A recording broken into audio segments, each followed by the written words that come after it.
Live. Okay. So let me see. I hope still audio is okay. Yeah, audio Video is is good. okay. Video is good. Great. I think people will be able to see now. Hi. Good morning, all. Good morning. Good morning. Good morning, everyone. Thanks a lot for joining. So we will wait for 1 or 2 minutes, and I'll just check my stream on LinkedIn also, like how the Yeah, things are sure. going. Uh, M- okay, people are slowly. Meanwhile, please keep coming your comments. A great Sunday morning. Yeah. Yeah, I can see Diva. Good morning, brother. Good morning. Mohit, you are also able to see the comments, right? You can also stream. Like Yes. you can also. Yes, I can see. Let me. Yeah. Yes. Sorry. There is a tab called. Yes, I can see now. Right from. You can Okay. Good also morning. Yes. moderation. I will just check on Sure. the link. Sure. So Rajni, then Pradha Sai, Diva, Gopinathu, Biswaroop, Charan, great. So hello Deepa, Mahesh, good morning. Great to see a lot of energy on the weekend.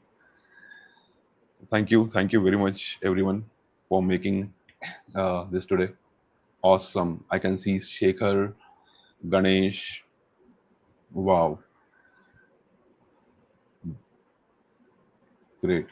Good morning, Prashant. D2 Lobby YT. Okay, I don't know your exact name, but welcome. Let's have your comment from where you are joining. We'll see if we get to a chance to discuss branching strategy. But certainly there is something very special today. Uh, Santosh, Sheikh, Vishnu, great. Dark Angle, wow. Lot of creativity in your names, guys. From Pune. Okay, great. Good morning, Venkatesh. Awesome. So I can see comments from LinkedIn as well. So seems like we have no issues from LinkedIn side as well. Awesome. Yes. Okay. Great. Prasad Pujari from Bangalore. Vishnu from Bangalore. Great. Oh. Sai Krishna from Hyderabad. Great. I was in Hyderabad during KubeCon. I really had a great biryani. And basically from Nawab Biryani, from Avinash Reddy, who is our AWS uh, community leader from Hyderabad. Great. Surprise Arcade, wow, from Andhra Pradesh. Great. Chirola, good morning. Screen was not visible. Okay, it will for sure. Okay, how many of you are already ready with your Git setup? Because we are going to do some practical as well. So those who have Git Bash installed, uh, I would appreciate if you are joining from laptop. Please don't be on mobile today. Good morning. Great. So Or Mohit, yeah, time is now 10:06 a.m. and yeah. I'm very much excited to share whatever the best knowledge you have today on Git and GitHub. And thanks a lot for taking this opportunity. I think that's one of the long time pending thing we had Yes. planned. Thanks a lot for your help. So my community and your community, those who are watching, a very good morning, and let's start the session. Mohit will be taking you all into the core concepts and making you over the hands-on on Git and GitHub. So Mohit, the entire platform is on to you, and let's get started. Thank you all. And thank you very much, Praveen Bhai, for having me here. It's really great. So good morning, good afternoon, and good evening from whatever part of world you're joining today. The quick introduction of myself is I'm Mohit. I'm currently working as head of engineering at Dentsu, and I would going to share my encounters with Git and GitHub today. So I again, this will be very helpful for freshers and equally for experienced professional. So I assume that at least some of you have some basic starting point with Git, maybe you are already students of Hey DevOps, or you have might attended some sessions from YouTube community or DevOps community from, let's say, Praveen, Shubham, Abhishek sir, and you have some starting point with Git, right? So with that, we'll start. This today's journey is more of understanding point of view. So we'll start with my presentation. Just let me know if you are able to see my screen. I'm sharing my screen now.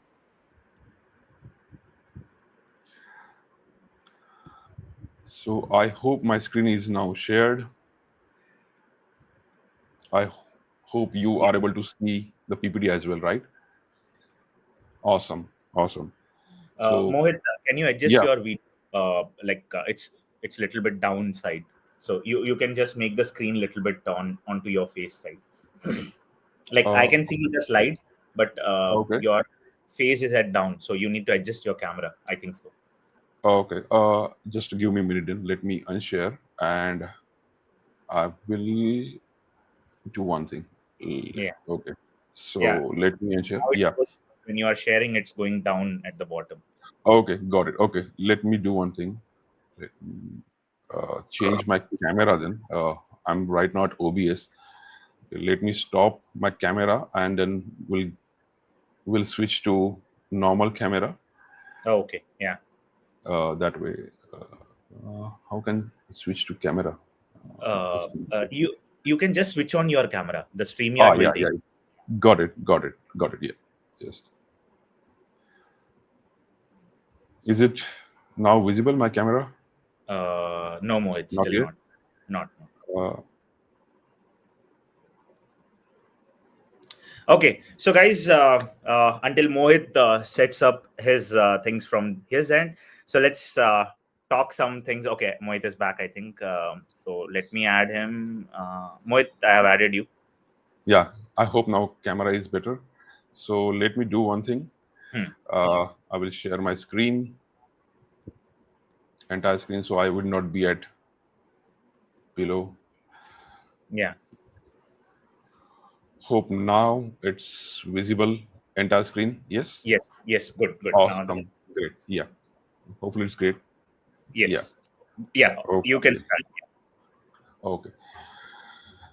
Okay. So welcome all. A quick introduction of myself. I have around 18 years of experience. Already said, head of engineering at Merkle. More than 1,000 students have been trained in specifically Git and GitHub. I've managed branching strategies at organization level and then conducting these sessions since 2021. So be rest assured, you are going to understand something fundamentally core at the Git. This is something I have been featured at Times Square, New York, for Git and GitHub Dive sessions. Okay, so why Git? I mean, this is something each and every one of you already know. So more than 95% of the IT projects right now, either on GitHub, Bitbucket, GitLab, Azure repos, even AWS commit, which is deprecated now, but more than 95%, again 95% is something very modest figure, I would say. So that where we can see the power of Git. Every project in IT industry is kind of running on the Git right now, and that's the reason based on my experience with Git from past 1.5 decade, I feel this is the tool which is underrated by more of a developers and DevOps professional. And the reason is because I hope Praveen ji, I can whatever I'm drawing here, it is also visible, right? Yes. The Yes. lines Yes. and all. Yeah, great, Yeah. Yeah. great. I'm just checking that only on my YouTube stream. Whether Awesome. everything is. You can go ahead. Yeah. Okay. So this is from point A to point B, right? So basically, DevOps is our journey where a source code, be it on in any language, it can be C, C++, Go, Python, Java, .NET, right? From your local machine to the production environment, right? And the production environment can be in cloud, in Kubernetes, on your in-premise cluster. But ultimately, we need to optimize, we need to scale, we need to ensure high availability, scalability in this process, right? And ensure a reliable application deployment. So that's where DevOps team helps us, right? So ultimately, what we are going to deploy is the main part is the source code, just code base. And if your code base is not properly branched, not properly merged or not properly rebased, then whatever you put, it would be, if it is a garbage, then whatever process you do in the background, ultimately garbage will be out, right? So we need to be very super focused today. The reason why I am going to conduct on Git is, Just yeah, 1 second. Can you sure. bring a little bit more brightness on your screen? Is it okay? Yeah. So let me try that.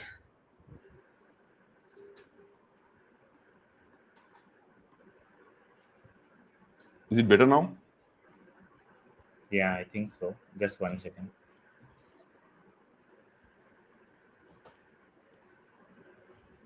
Is it good now? It's not visible, that column. Okay. Yeah. So the thing is, like, Hmm. somehow the pattern is making small. So let me check if this works. No.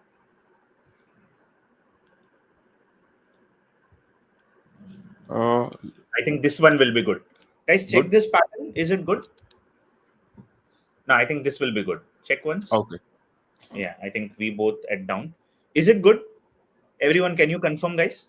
I think this pattern is good because you are able to see the whole PPT and we both are at the down. Yeah.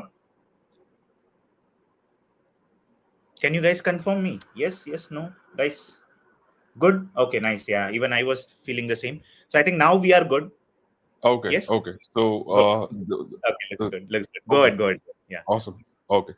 So these are our runtime hiccups, I would say, and this is something in live world. This is something what we do as a part of DevOps and SRE. So what I was saying is that ultimately both developer and DevOps professional has a critical responsibility to ensure what we are going to check in or commit is ultimately a better code. We should not basically overwrite each other's code, right? So that kind of ownership is now been put on both developers and DevOps professional. Going forward, as I already said, right? Yes. So I was working in Australia back in 2019, and a very wrong, I would say, merge conflict on rebase strategy almost cost my job. So this is something we need to be very cautious when we are dealing with a scripting with languages like a Python or JavaScript, because those language doesn't have any compilation, and then we missed out on compilation errors. So sometimes if your build gets triggered, and then if your language is a compiled language, so C, C++, Go, .NET, Java are compiled language, so those errors gets caught very early in the code. But specifically with JavaScript, Node.js, or Python, these are scripting languages, and then in that case, build is generally super successful, but then we might see a runtime errors. So yeah, so that's the reason also I feel Git is pretty much needed. And the last part, Git is created by Linus Torvalds, which is who is nothing but the creator of Linux OS, and that's become more critical for our journey to understand how Git is actually works. Okay, so what is Git, right? And almost all of you already know we have done some kind of repositories, some kind of work, open source contribution in your journey in Git. So in nutshell, we can say that Git is an application or a tool which actually does distributed version control for us, right? But trust me, when I have started with Git, I have started with some kind of technical baggage because I have been a lot of experience in centralized version control system, be it SVN, be it Perforce, be it Tortoise, right? So with all these tools of experience in my kitty, then one fine day on during 2010 2012, I was working in Git, and generally with when we are a developer and we are in that mindset that tools aate aate rehte hai, so we carry those baggage that this is something just another tool, right? And that mistake really cost me a lot. I would say almost 5 years it takes to me to understand Git in depth. So let's first break down this decision, this definition, and understand. So for that, I basically like this quote from Albert Einstein that any fool can know, but the point is to understand. And with that, I started breaking down this definition into two parts. One part is Git as an application, and other part is Git as distributed version control. So for anybody who is starting his or her Git journey, then we have to first look at the Git from an application perspective, and then Git as a disparate version control perspective. So what I mean by actually an application is, so imagine you are creating your source code in any language. Language doesn't matter, but for now, since Git is an, I would say, native language, native based built on native language. So that's the reason I have choose here source code as C or C++. Then you do compilation, and then you actually, when you link, you get an executable. So this is something, a normal application development process for native languages. Git is built in C languages. So if you are building Git in your Windows, then this is something, a flow that you need to follow. So what we'll do, I would quickly just run through what an application means, and then we will come to the second part of Git definition, which is extremely critical from our DevOps understanding. So when you actually execute an application, it would take some memory in the physical memory, and if I can say right now, I have a browser running, I have PowerPoint running, so these are another processes, and similarly then we have Git, right? So let's do a simple demo. Let me quickly open, nothing fancy, just a simple Hello World app, and then from that simple Hello World app, we are going, basically we are connecting the dots. What is difference between uh, Git, or what is a similarity between Git and our normal demo, right? So again, we don't need to understand the code. It's simple. I'm just printing few hello world lines, right? That's the only matters over here. And then what we are going to do is we are going to understand what is actual similarities of how this program is extremely similar of our Git program. Okay. I hope you are excited. So let's do quickly CD. I hope the font looks good, Praveen. A little bit big if you can make it. Little bit more. Yeah. Yeah, Is I it think better that's now? good. Yeah. Guys, you Okay. have to confirm us if this font screen and the size is good Yes. or not. Is it fine, or else Mohit has to make it a little bit more big? Yeah. You can. Is it good, guys? Yeah. Yeah, I think Awesome. for me it looks good, but yes. Okay. Anil Kumar has confirmed. Good. Isha Deshmukh. Awesome. Okay. Wait, I think you can go ahead, We are please. good, right? Okay, great. So let's quickly build this code, and I have already have that ready. So if I see this is a compiler in Windows, and then in Linux we have GNU, and similarly I'm linking. So exactly following basically this process, compilation and linking, and that's what our exe is, right? So nothing fancy. We can see hello world is printed on the screen, but then what is similar in terms of Git? What we'll do is I will again clear the screen, and what I will do is I will just type Git. So when you type Git, you are also able to see a bunch of statement printed on your screen. So when you type just Git, you can see a number of printf statements exactly similar that what we have done hello world. So what is similar is that if you type Git without any command, Git will going to give you a printf statements, but those printf statements going to help you to understand the documentation or help, right? So we have a lot of Git commands that has been printed, so that this way students will feel what kind of command he or she needs to execute in order to manage their code base or collaborate in their code base. So then how we can ensure that how current program can be made similar like this, right? So what I will do this time, I will not just run my application straight. I will going to execute exe, but instead of running plain, I'm going to do just some dummy commands that what we use in Git commit, push, maybe fetch, pull, whatever commands that you have executed so far, right? And look at my application, what it is doing. It is actually dumping those commands on your command line. So ultimately, since this is a simple application, I have choose to just print those commands on the command line on the console.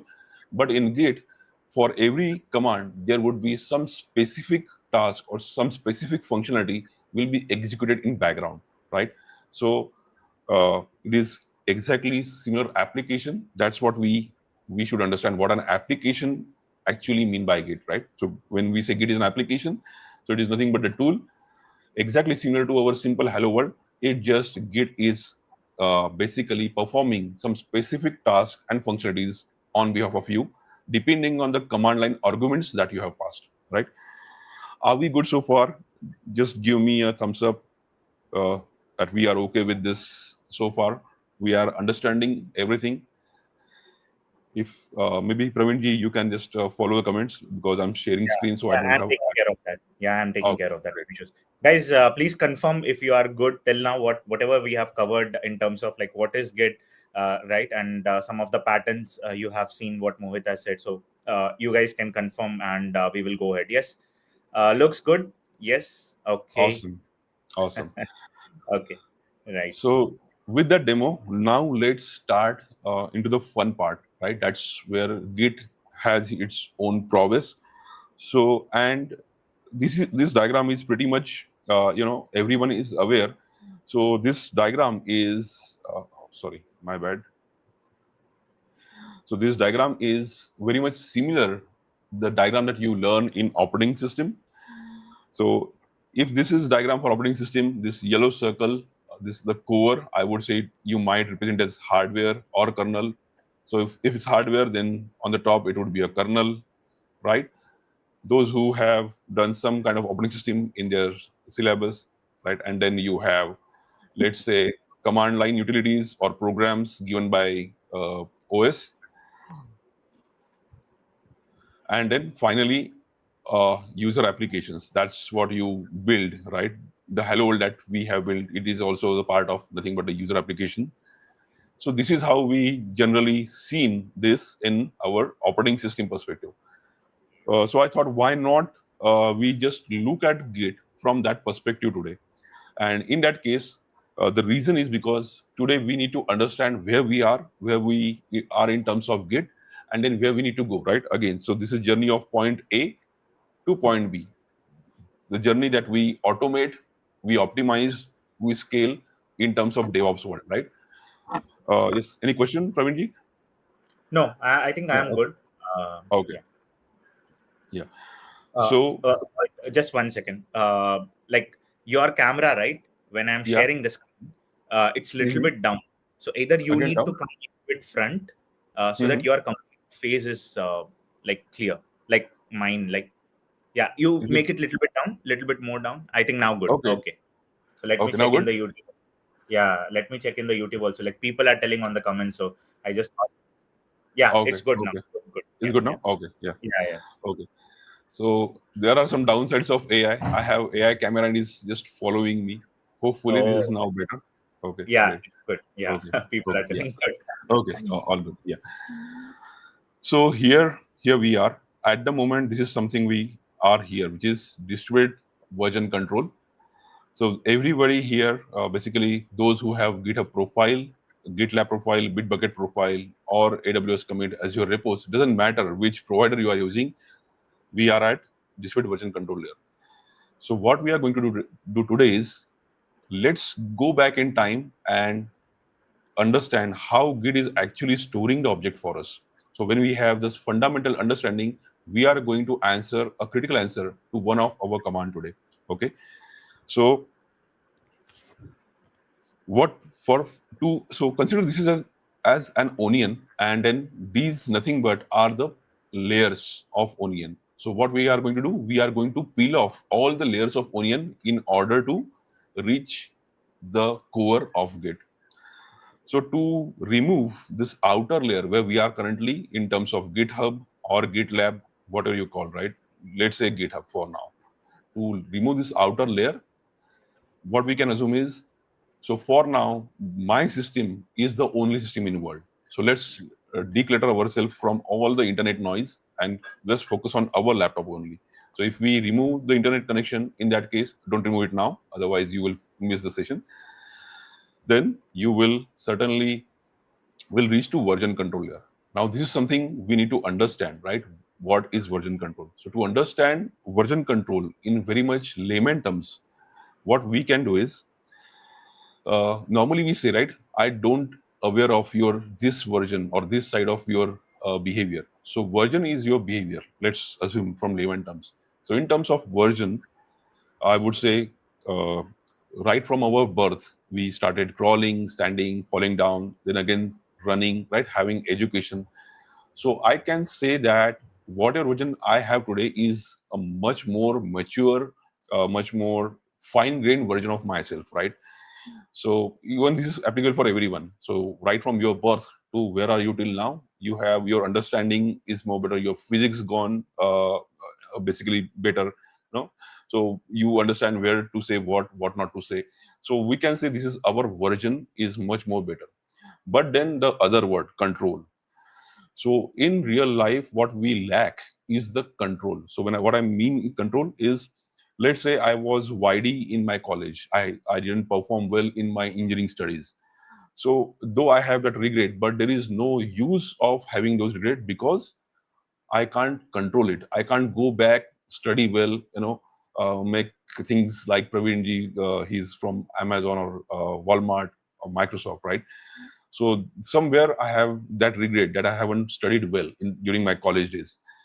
But uh, I would not say there is any meaning of that regret because we are lacking control in real life. But in software life, since we have control, what it means is that every code change I do today, I am able to track, right? So that means I can jump back any buggy version of my application. I can roll back my deployments. I can fix the code and then again do the deployments, right? And that's say I would say if I have version control, I mean if I can go back to any state of my application, what it means is it is very easy for me to then peel off that layer and go to the content tracker layer. Now, tracking is very much common word. Everybody of us have a smart devices. Now, iPhone 17 is launched. You have Apple Watch or Noise Watch, right? And we track our steps. Let's say 10,000 steps a day. Then we track oxygen, pulse rate. In fact, post-COVID, we have seen this exponential rise in the devices. So tracker is not, a relatively new term for us. What this content is? What actually mean by content? So most likely, I would say around 99% of the time, the developers and DevOps professionals, they are going to deal with source code tracking. But from the Git standpoint, Git is not enforcing any constraint on you. So what I mean by that, you can actually save PDF, documents, images, videos, whatever you name it, Git would be help to save it for you. So, and when you don't have any constraint on the type of content you are going to track, such kind of tracking is known as content tracking. Though what we do is we mostly do a source code. It can be a Python, it can be your YAML files, anything, right? But then in that case, Git doesn't have any such constraints, and then it becomes your content tracking. Now, I can say that if my every smallest change in the code base, whether it's your Python Ansible playbooks or your uh, maybe pod deployment YAML file of Kubernetes, or might be you are working something from infrastructure as a code standpoint in HashiCorp language on Terraform, right? Whatever you do, whatever your daily routine, right? If I say that every bit of change is going to track, that means somewhere Git is storing that every bit of change. And that's where I think, so this is the layer which I should focus. And why we should focus on this layer, we'll come to that in, I would say, in another hour, why it should matter, right? So today what we are going to do is we are going to get an opportunity to understand how actually Git is storing your content and understanding the core of the Git. Once you understand the core of Git, you would have a lot more enlightened journey, a new perspective how Git works, and that will certainly help you in your Git branching strategies to take rational and informed decision when you work on a larger code base, larger scale, distributed scaling applications. Okay, are we good so far? Yes. Are we understanding? Hope all the logistical issues are now sorted with camera. You can focus on the screen. Yes.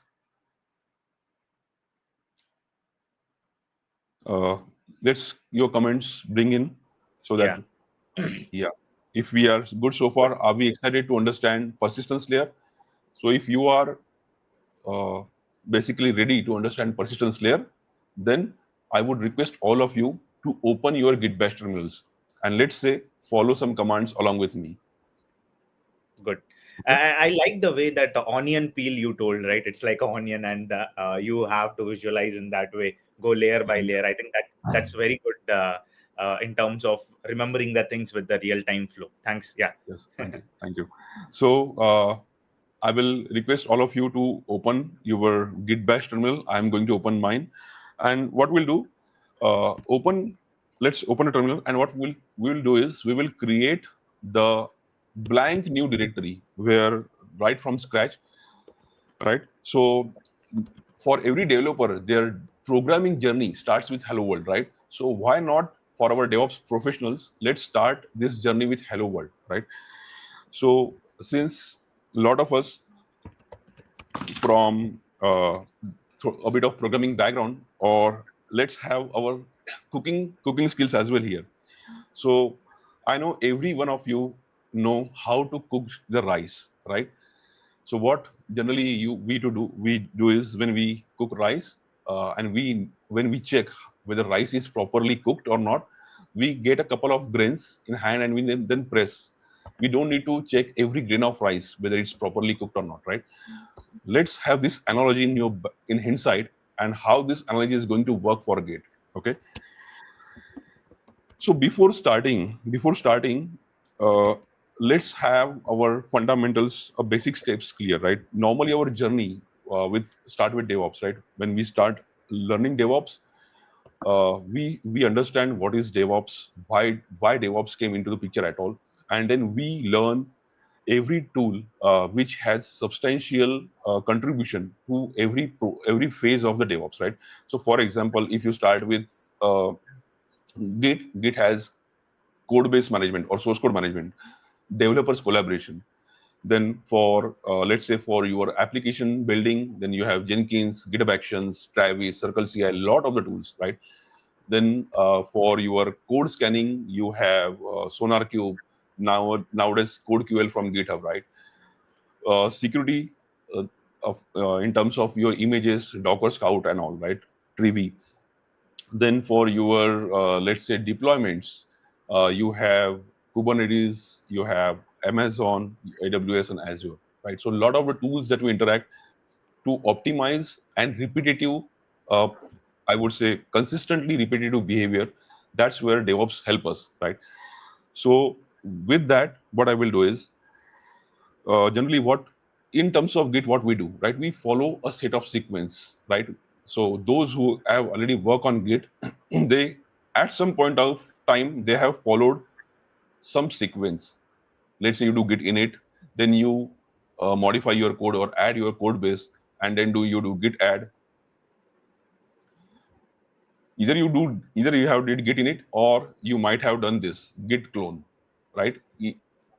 Depending on how you start, that's where you're going to this step, and then you do git commit, right? So this is nothing but a workflow that you follow. So uh, git commit and then git push, right? This is the workflow that we follow when we learn Git. Now there is nothing wrong, because that's where we start our learning journey, as baby steps or very very initial steps to learn DevOps. So this is the first part. Okay. So once you've done your DevOps journey, you have understood a very high level end-to-end picture of the processes and tools.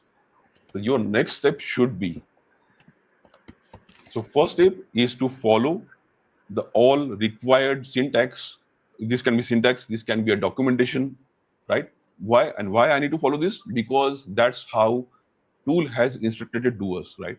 And the next part, so where engineering comes into picture, our next curiosity should be why I am following this, right? So our journey of today is why I am doing this way, right?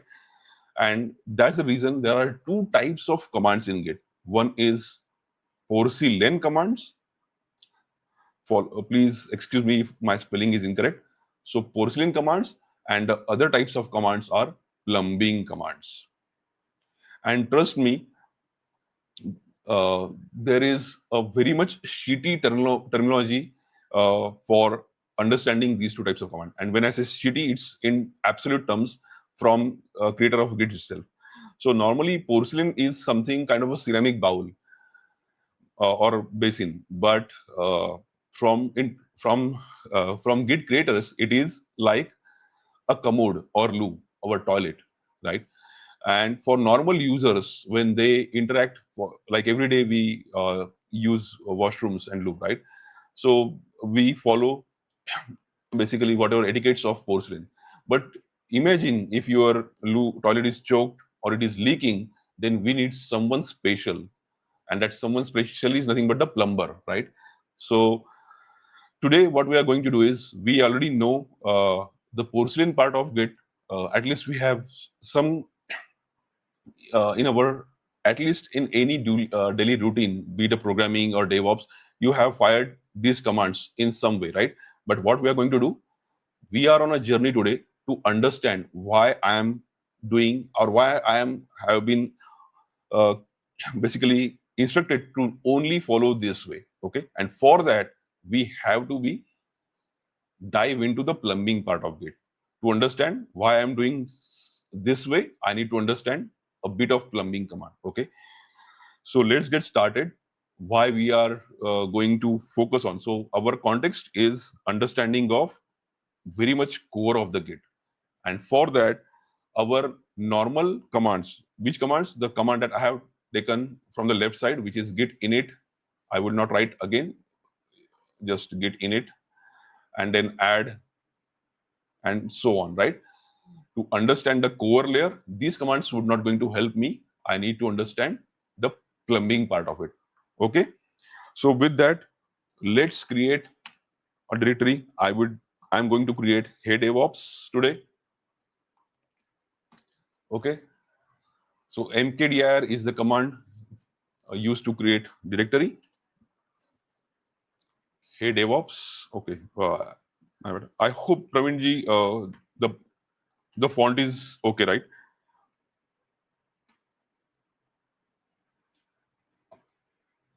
Is this font visible, guys? Do I need to zoom in a bit? Yes, no. Yeah, Okay. it's good, but you can do a control plus plus to make little bit big. I mean, the screen you can bring it closer. Yeah, yeah. Let Yeah. me Is it check. better now? Okay. Yeah, Great. yeah, Great. yeah. All good. So I hope everybody has created the blank new directory. So what I'm going to do, I'm going to type, let's say echo. I assume you are on Windows and Bash terminal. So you can type your name, or let's say hello world. Okay. We will exactly follow our program, our first step, our first baby step in understanding Git core. Okay. So what echo does, echo actually give you the same input that you have passed to echo command. So hello world is printed on your bash terminal. So next, what we're gonna do? Next step is the very first plumbing command, right? Now we know why we are going to use plumbing command. So very first step is, or very first plumbing command in order to reach git score is git hash object. Uh, what I will do, I am going to put this into the comments in case. Okay, let me join the chat, and let me put this into the command box so that we will not have any confusion around commands. Okay, so this is the command you need to type in your git terminal, and the output of this command must be blank. If you get an error, that means there is something challenge with your git setup. Okay, so as long as you are getting blank output, then we are perfectly fine. So imagine we are now going to prepare a rice, right? We are going to cook the rice. So for rice, what is our analogy? We are basically asking Git, hey Git, what I want is you to store hello world for me. If you store hello world for me perfectly, then only I will give you my super critical or mission critical code base. It can be in Python, it can be in YAML files, who is going to ensure your Kubernetes deployments and all, right? But for now, I'm not going to trust you unless until you can show me how you are going to store hello world, right? So this is our way to cook rice. If Git is able to store hello world, then only I am going to give you a code base. Okay, so what we're gonna do with hash object, we are going to pass hello world. Okay, hello world we are going to pass. Now the way we are going to learn today is by deliberately making mistakes. So let's do mistake. So let's make mistake, reason why we are seeing that mistake, and then fix that mistake. This way you will be able to understand more and more. The more mistake you would do, the more you will learn. Okay, so let's do mistakes deliberately. Again, it's pretty much self-explanatory, because your command git hash object is expecting a file as an input. Then you can ask, Mohit, why didn't you put file? Why do you put hello world? Because we are here to first test the git whether it will be able to store or not a simple hello world, right? So again, this is a program. This is our command line argument. So why our application understanding was necessary is to understand git is your program, hash object is the command line argument to git, and also the next command line argument. So every command line argument is calculated based on the number of spaces in between. Okay, now I understand that hello world, there is no such file name called hello world, right? So how I can ensure to store hello world without even creating file? And for that, our echo command is going to help us, right? So to become a mastery or to become a subject matter expert in DevOps, one bare minimum requirement is a solid understanding of Linux shell scripting. So every DevOps professional should have a good solid background on Linux, right? And that's the reason similarly works with every tool. We'll do hello world, and then what we'll do, we pipe this, right? Why? Because I don't want to create hello world or any file, right? Otherwise I'm just following documentation, but I need to find a way how I can pass an argument to git. So pipe is a system call, or a pipe is an operator which actually brings two commands together, or connects two commands together. So even if you are not familiar with the pipe, at least you are pretty much familiar with the pipe that we use to water the plants, right? So take this as that way. When you water the plants, what you do, one end of the pipe is connected to your tap, and the other end of the pipe is directed towards plant or tree, right? So what we can say, the output of this command is going as a tap to this pipe, and then it will pass to this git hash object. So that much simple is okay. Forget about Linux and pipe operator. Let's make it a real world understanding from the pipe command. Okay, are we good so far? Yes, I hope most of you are following me and doing it practically, right? That's where the most outcome of this session today. Let's do practically long. Yeah. Yeah, Mohit, we have one question. What is hash object actually? Yes, I will come to that for sure. Yes. Good question. I'm going to address it. Yes. So hash object is the plumbing command of Git, right? Remember I said Porcelain versus plumbing. So there are some commands only Git, I would say, someone who is very much curious about Git, then we need to also refer the plumbing side of Git to get more understanding on the normal Git syntax where we follow Git init, Git add. So these are our regular commands. But to understand why I need to follow only this way, for that curiosity, for that engineering perspective, there are plumbing commands, and one of the plumbing command is Git hash object. I will come to that part. Okay. Anyway, this is our journey to understand for the core. So we have to understand what is hash object means, right? So good question. Please keep them coming. Okay. So if you type this, you must get blank output. There is a little bit, I would say, improvement. We don't get any error, but then we don't get any output as well. So first understand why this output is blank, because understanding this is very much super critical. What happened actually when I have typed this. Okay. So what I will do, I will quickly create a visual representation of this, what has been happened. Okay. So focus on your this command and what is happened in your memory in RAM to understand better. So what I'll do, imagine this is, I hope you are able to see the whatever diagram I'm drawing here. Yes, all good so far. So what has happened? So this is, let's say, a layout of RAM, your memory, and some initial part of RAM. That's where OS resides. Okay.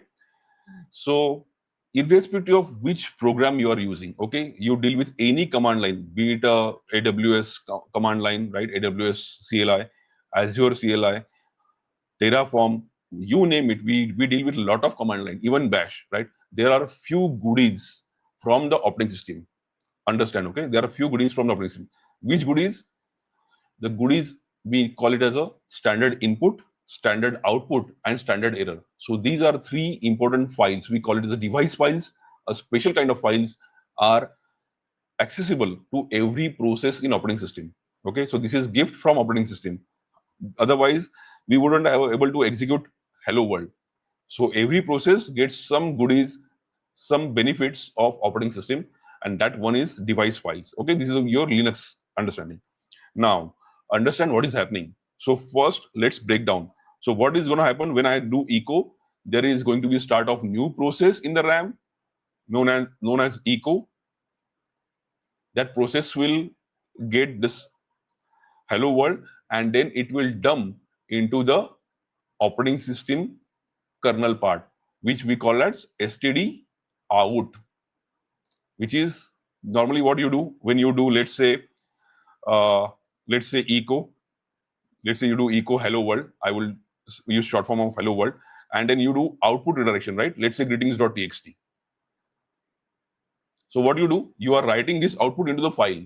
So what this echo is doing, it is writing into std out file, which is a device file, and that's the reason we get to see it in a console. So this is operating system part. Okay. After it is getting written, this echo program gets evicted out of memory. Okay, what we are seeing, we have seen so far the understanding of this. Let's bring this mental model and visualization. Then what happened?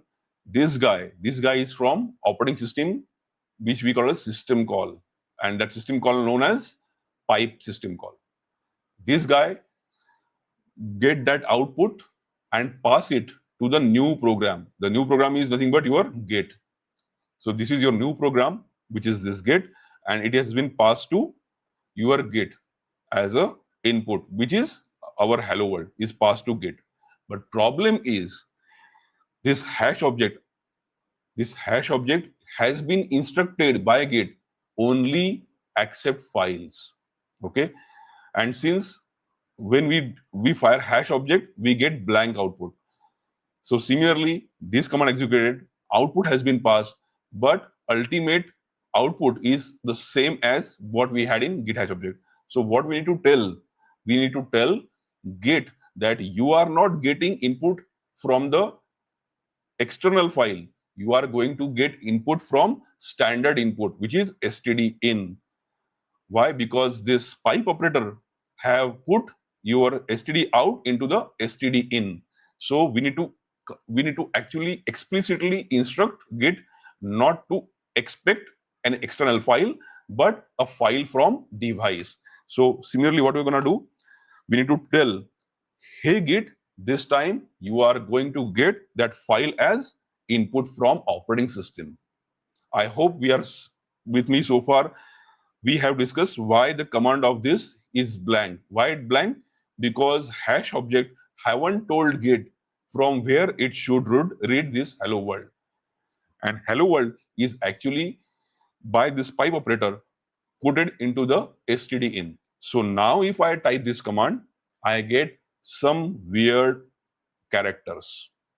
What I will do, for the benefit of everyone, I will copy paste this command into the chat box.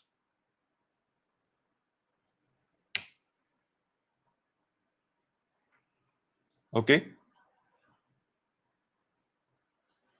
So I want those who are typing along with me doing practical, what I want is give me the comments. What are the output keys you have get from this command? Okay. So tell me your output keys. Ideally, it should be exactly same if you have entered it correctly. If you have entered this exactly like this, then you must get exactly this is the output key. Let's see.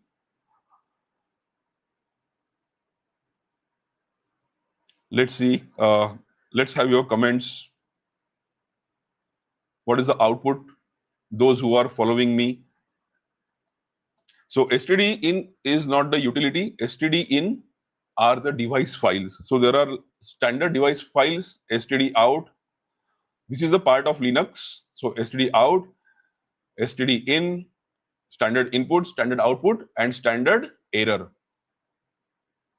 So normally what we do is for input, we do this sign. For output, we use this sign. And for error, we use this sign. So these are nothing but your device files where you would like to read from or output to.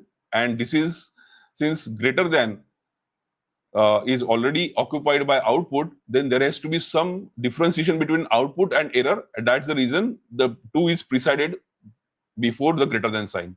So std in, std error are not the utility. They are the output. They are the files. They are special device files. So those who have following, are they getting the similar kind of key? Yes. Awesome. So I can see Rajneesh, I can see Kapil, even I can see from Srikanth. Srikanth has a bit different output. Maybe he is on different shell. So ideally, we all should go get this output. Now it's time to understand what is hash object actually mean. Okay. So object again is pretty much very much common term for all the developers or DevOps professional. Even we create objects in Python, right? Or today, whatever we interact with, I'm interacting with camera, right? I'm interacting with monitor. I'm interacting with my lights. So all these are nothing but objects in real life, right? So object means something which have ID, something which have some behavior, some properties. That's what we call an object. What is this hash? Okay. And this is where a part of DSA. So hash, in case hash is hashing. So hashing is an algorithm which actually takes input and generate a fixed size character output. So based on the input, whatever input you will give to the hashing algorithm, it will give you a fixed size character key. So if you can see, when we do git hello git hash object, we have given input to git as hello world, and we get some weird set of characters. If you have ever done git in your life, you have seen commit, right? Those commit are nothing but the hashes, right? So this is something what hash object is giving us. So if you need to, so when you actually add git add and your folder or you add Python files, git is basically creating the hash of it. So then what is the size of this hash? That is depends on what kind of hashing algorithm you are using. So Git is using SHA1 or Sean. So this hashing algorithm gives you 40 hexadecimal characters, and one hexadecimal character need to represent in 4 bits. So to represent one hexadecimal character in computer, we require 4 bits of information. So 14 to 4. So actual size of this key is 160 bit. So this is how Git is hashing our content. But for us, the more important is, okay, Git has done something. I didn't get any error. But what I'm interested, if I'm giving hello world to Git, it has to give me back the hello world, right? So normally for those who are from non-technical background and making their entry into DevOps, imagine this: uh, you have a bank account, right? Maybe with SBI, HDFC, ICICI, and now you want to put your important documents, ornaments, jewelry, Bitcoin, shares, right? White money, black money, whatever it is, gold, silver, you would like to put into the bank's locker. So when you put those contents into the bank locker, what you get? You get back the key from the bank, right? So similarly, what you can say, hello world, today hello world is my gold or my silver or Bitcoin, whatever you call it. So that hello world is my gold, and I am depositing in the Git bank. I am depositing into the Git bank, and it will give me, it actually gave me a key back, right? So what it means is that we have to provide this key to get my gold, silver back. Yes. So why hashing? Let's understand first which function we generally call as hashing. Okay. I don't know DSA, to be honest, guys. I have never prepared for FANG interviews, but let's have a high level functional understanding of hashing, because it is very much important in terms of understanding very core part of the Git today. Okay. So which function I should call a hash? Okay. So the function which actually have follow the 4 constraints, 4 criterias. Which of those? Very first, the hash key is always unique. Okay, we are actually looking the criteria of hashing. We are looking at why or what is hash object. So for that, we need to understand hashing. And then once we going to end of the session, we'll understand why Git did hash object. Okay. So first criteria to call any function or any algorithm as a hash is it has to be a hash key should be unique. Second, from your output, the user should not be able to figure out what was the input. So since we are doing it live, that's the reason you are able to tell that this is the hash key for hello world. But if I have, let's say, redacted this, or if I haven't shown you this practically, then it is very difficult to understand this key, right? So from your output, you should not able to figure out what was your input. So that's the second constraint. Third constraint, every slightest change in your input, any minute change, any slightest change in your input, be it any slight change, will give you a new hash, new output, new hash key. And fourth, hashing is one-way operation. I will discuss this in detail. Hashing is one-way operation. One way. So normally in interview there are questions: what is difference between encryption and hashing? So when I say encryption, what actually happen is, so let's say I'm encrypting hello world. Let's say you are encrypting hello world. Let's say hello key, right? So you are going to make changes in this input in a way that it can be represent something. Let's say something garbage, ZH, EXY, and then you pass this to your server. Okay, you will pass this. Why? So what you have done, you have actually changed your input to some garbage value, and at your receiving end, let's say you are at server side, at receiving end, there should be some kind of key, some kind of way where this will convert back into the hello again. So you first encrypt it and then you decrypt it. So every encryption there would be decryption for sure, and that's the reason encryption is the two-way, because you are modifying the actual data. But that's not what hashing is doing. So hashing is taking your hello, creating or passing it some algorithm and generating a new key. So your hello is not modified. What is modified is, so based on hello, it ran some algorithm and generated a new key. Now there is no way you can have dehash. There is no some such thing as dehash. This is a immutable. This is a permanent operation, and that's hashing is one-way operation. Okay. Now what we need to do is, okay, so we need to first understand about this hash. So that's the reason we have taken this, why we have done hashing or why Git have done hashing. We will look into it. But so far, are we super clear till this part that Git has taken hello world as input and given me some weird character key? Okay, Git has taken some input from me and given me some weird character key. My next question to Git is that how I can use this to get this back. Okay, that's what should be my next question to Git. Why? Because if I get back hello world from this key, then I would be super assured or rest assured that Git will going to handle my code base at extremely well level. Okay, so what we'll do to get this, to get our hello world back, we need to look into one more plumbing commands. Okay, and that plumbing command is very much similar to one of your command in Linux. Okay, so let's do one thing. I will do clear so that everybody will have, and I will again fire this.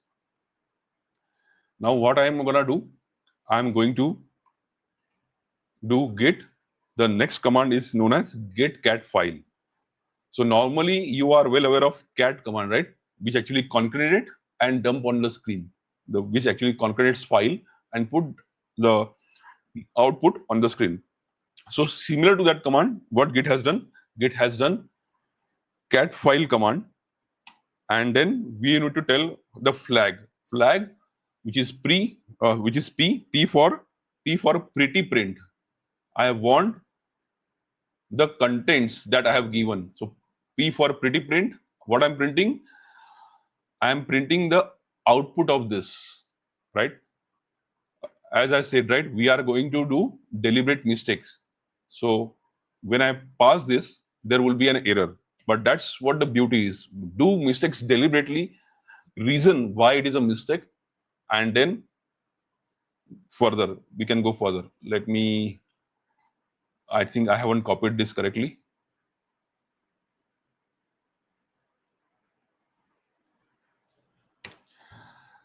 Now you have get some error, and this error is pretty much familiar. Those who have worked Git a lot, they know this error, right? This is very much common error in Git, not a fancy, right? But trust me, this error is a misleading error. This is not an actual error. And to understand that, we need to again get some visual representation of what has been happened. Okay, that as we have already did, right? So again, let's go back to memory of the program. Okay, why this error is misleading? That's what we are. So again, here is our OS. So let's break down. Very first time, what we did: echo hello world, echo hello world. Echo command actually gets memory in RAM. It printed hello world, put into the stdout file. Stdout is a file for you. Okay, then this echo command evicted out of memory. Why? After execution of the process, it gets terminated. So normally when you have main function, right, we have done hello world. So when this main function gets terminated or completed, finished, your program gets evicted out of memory. Then we have seen git hash object. So git hash object came. So git started. This is your git. It has taken this hello world hello world from here. Then what it does, it has again written into the std out, which this id 8ab, this 8ab, this id has been written into the terminal, and then your git programs again evicted out of memory. Why? That's the reason you need to type every time you every time you need to type git, right? Why? Because git program is not running in memory. So what is in memory, Mohit, right now? This bash terminal. This bash terminal where we are typing command, it is in memory. So why it is in memory? Because it is a graphical application. So git is console based, but this is, you can see here is X command. So unless and until I don't press the close button, this command, this program will keep running. But echo, git, they are very specific purpose programs. They will execute what we have been instructed to do it, and once they complete their execution, they will evicted out of memory. Now understand why this output or error is misleading, because look what we are asking Git. Now focus on this. This is again a new Git program. Let's say this program gets into the memory, and what we are asking something what Git did in a last statement. But problem is this state is already out of memory. Okay, this state, hello world, whatever hello world Git has actually executed or hashed is not in RAM. Why? Because Git has been kicked out of memory, and we are asking something which is not in memory, or which is Git is not aware of. So this cat file, if you say cat command of Linux, cat has to give some file, right? You have to give some file to cat, some file, right? Now, since we haven't, when we say file is generally stored in your hard disk. Yes, somewhere in your block device. It can be in your root, let's say USR bin, somewhere a file is stored, right? Somewhere in your file system. And we are asking Git, give me the output of this. But since in previous command, Git didn't get a chance to store it. So what it means, Git is a stateless application. So whatever executed in the last command, Git has no way to find out this. Why? Because after execution, Git has been evicted out of memory. Then Mohit, how we solve this problem? To solve this problem, we need to tell Git, hey Git, just don't hash it into the memory. I need you to write it into somewhere persistence place. So even if you get out of memory, I should have my content available. So what I'm asking Git is to write into the hard disk, which is something we haven't done initially. So please write in a hard disk so that I will get my hello world back. Otherwise, imagine a situation that you deposit something into the bank account and tomorrow that bank branch is not there. It's a chaotic situation, right? Understand the gravity. You are creating an application or optimization process. You are writing some infrastructure as a code, some Kubernetes deployment into the Git or GitHub, and tomorrow GitHub just went down, vanishes.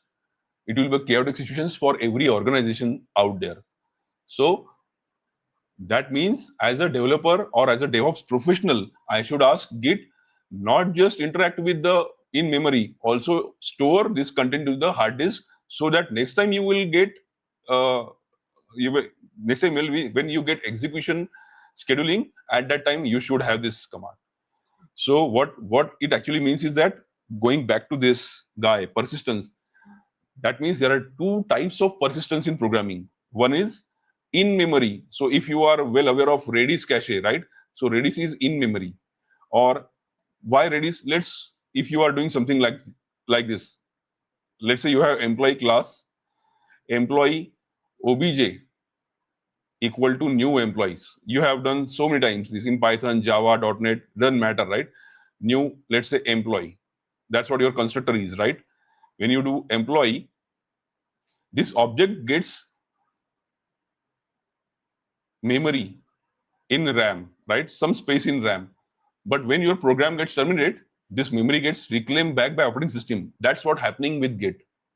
So we just don't want this to be stored in memory. we want something to be inserted at a database level. So that's something Git also need to do. So the one is in memory and other is at non-volatile memory. I have to store that content into non-volatile memory. So now this time I need to tell Git that, hey Git, you need to store it into the hard disk so that even if you get evicted out of memory, next time you will have that in stored somewhere. Are we good so far? Yes. Why this error is misleading? We'll just look at right now. So for that, what we need to do is we need to instruct Git with one more flag with -w. So with the help of -w, we are telling it write this hello object into the hard disk, not just in memory, so that next time the new Git process would be executing, it will get this hello world object back. Okay. For everyone's interest of time, I am going to give this into the chat box, this command, so that everyone will be able to execute. Now, as I said, right, we are going to learn by making more and more mistakes. So the more you do mistake, more you will get understand about every tool, not just Git. This is applicable for your Terraform, your AWS CLI, Azure CLI, everything what you do. Again, Ansible. So do mistakes, reason it, why it is happened. That way your understanding becomes solid. You don't need to mug up your answer. Again, now look at this error. Again, same error. Earlier it was same error, now it is same error. But I have said this, earlier it was a misleading, but now it is very much valid error. So Mohit, how much you are making these contradictory statements? One time you make it is misleading error, this time you are making that error is valid, perfectly valid. And the reason, we need to understand the reason because. So what Git is saying? Git is saying, I am more than happy to manage your content in memory. As long as it is memory, I'm more than happy. But the moment you ask me to store your content into the hard disk, I would not able to do it straight away. Then you need to do something for me. Okay? You need to do something for me so that I can take ownership of your content. So what I need to do? So that is what error is. Not a Git repository or any of the parent directories, .git, right? So let's understand this error now. So what it is saying that this folder, hey DevOps folder, doesn't have any Git repository. And what actually Git mean by Git repository means .git folder. So what Git is saying that it is not able to find .git folder in here or any of the parent. So if I go cd ...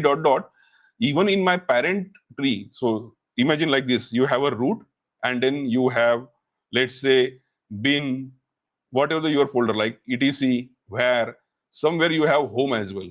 In that home, there will be your username. Let's say in my case, it will be Mohit. Let's assume it's a Mohit. And in Mohit, I have directory called Hey DevOps, right?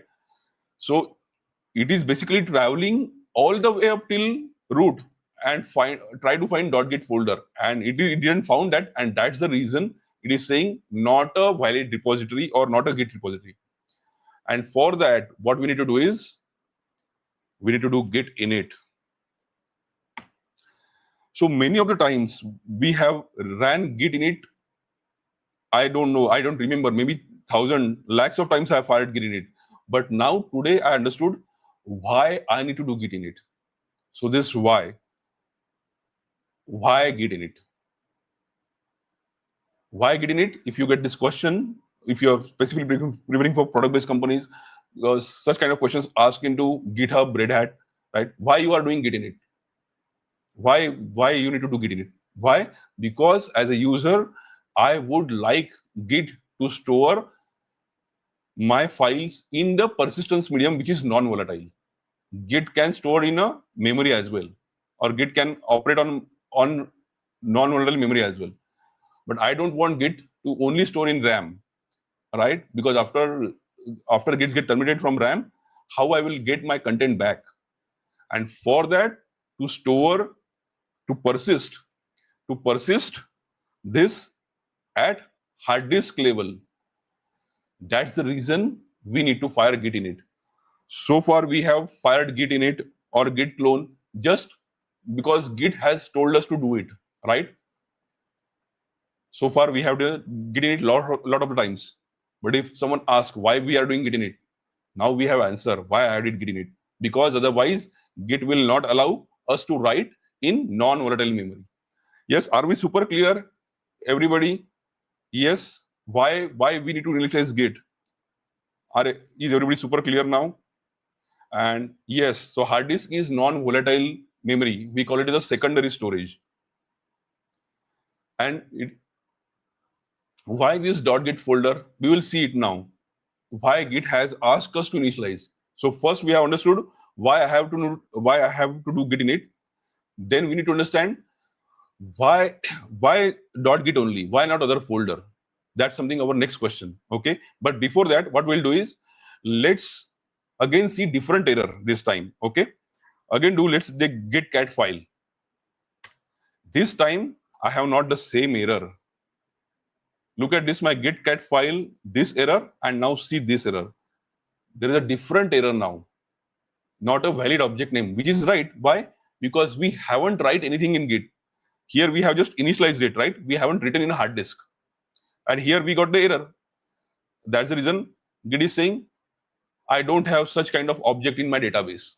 So what I need to do? I again need to execute this command. Why? Because that command was failed earlier. So let's execute the command again. Clear -w. Now this time with -w I didn't got any error.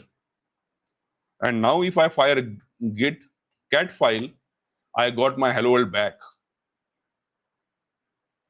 This is where I have ensured that how my rice is properly cooked.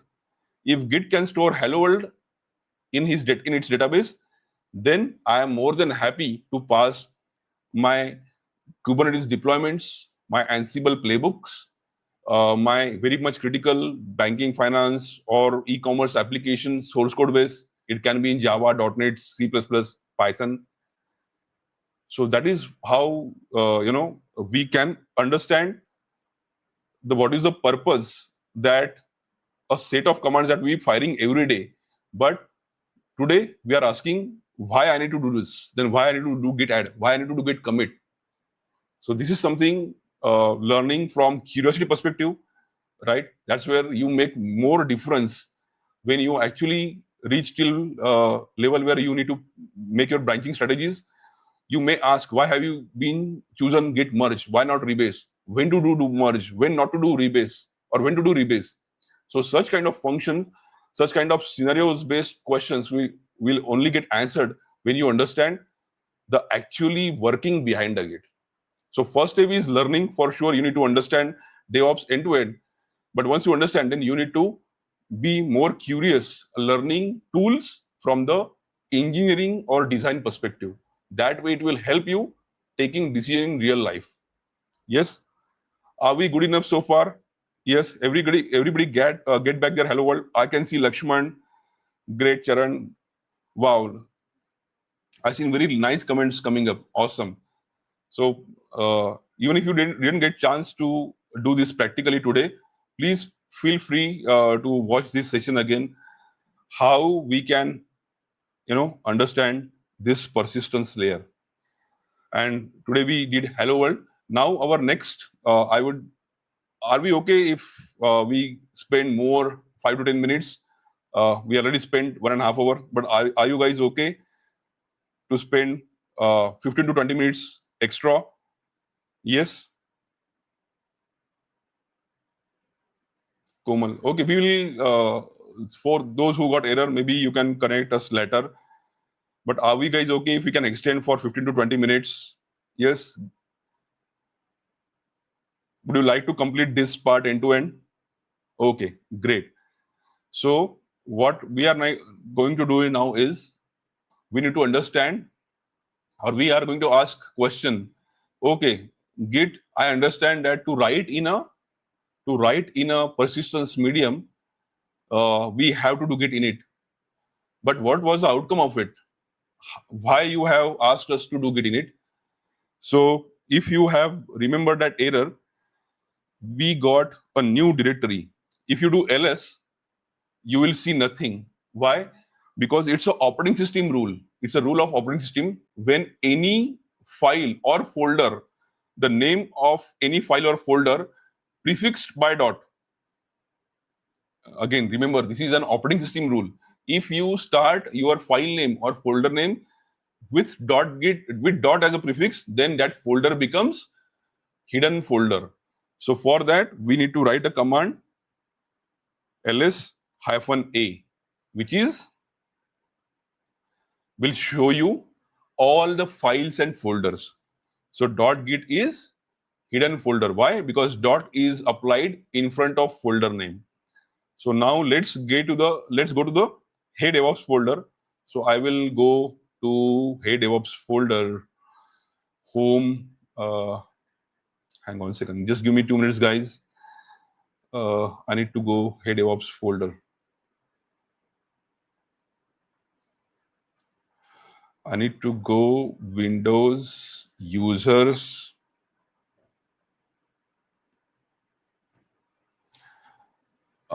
Users.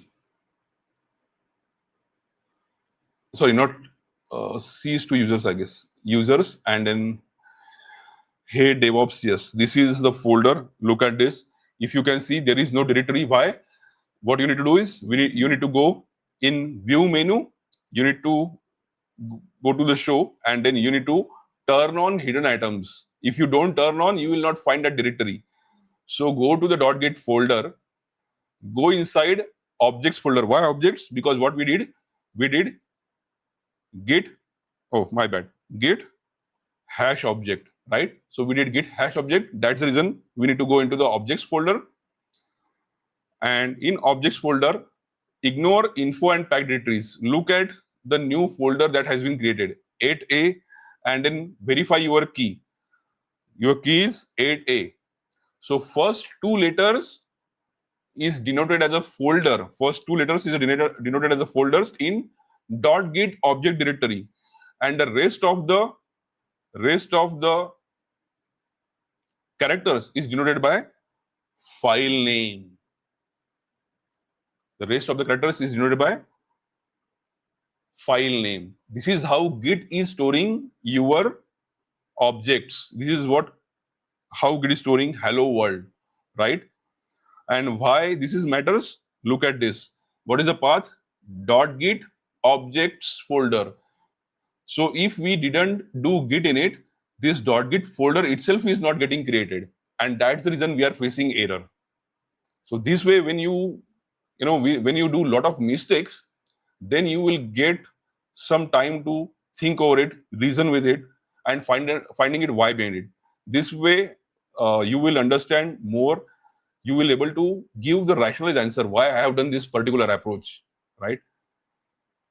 So with the git init, what happened? Git has created this .git folder. Why? Because in source code of Git, Git has mentioned all the objects should get written into .git objects directory. And how will you reach to this directory? Only when you do git init. When you do git init, all these directories is created for you. That's the reason we do git init. Okay. So I hope everybody is super clear in today's session about persistence layer. I'm more than happy to get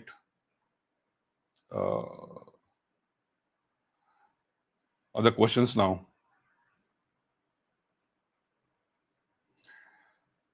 Yes, any questions so far?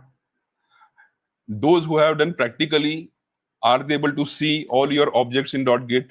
Yes, no?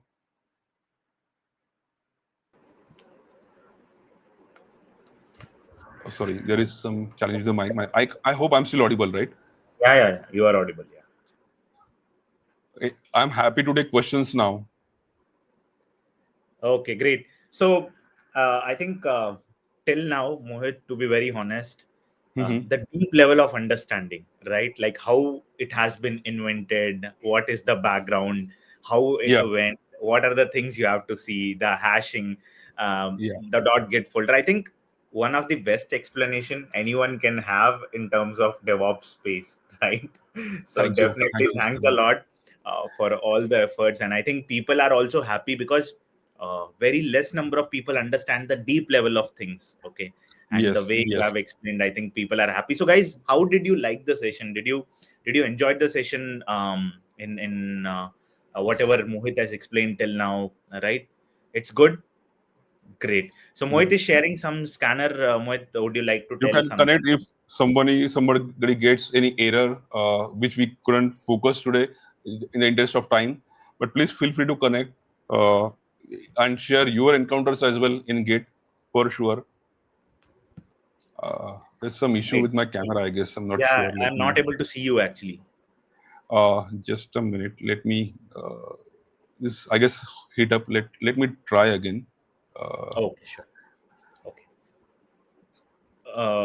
So any questions, guys, you have for me, for Mohit?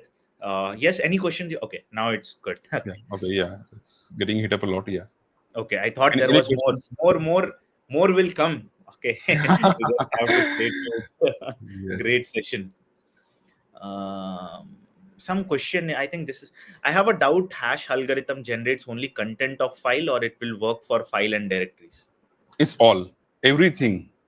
Yes. Some more questions we are getting. So I Yeah. think Yeah. it's Let's your have a turn. question. You can go ahead. You can actually manage the things comments. You can just click on that comment and it will show on the screen. Oh. Okay. Yes. Yes. Now explain distributed versus centralized version control. Praveen bro said it. Yeah. So basically, okay.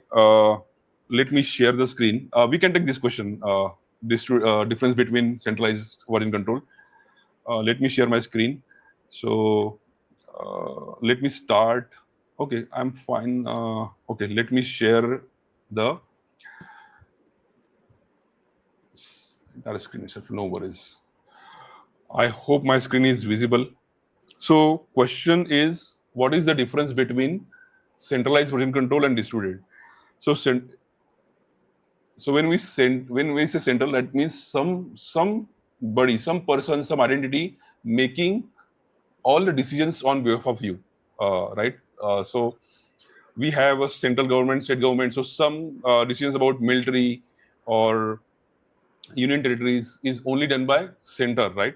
So look at that perspective. So there is so when you say central, in that case there would be a two terminologies. My bad. Just ignore this. There will be a server, and then there would be a client. So even in our case, there is a server base and client, right? Because we connect to GitHub and GitLab or anywhere else. So let's say this is your servers and client. So what happened in centralized version control?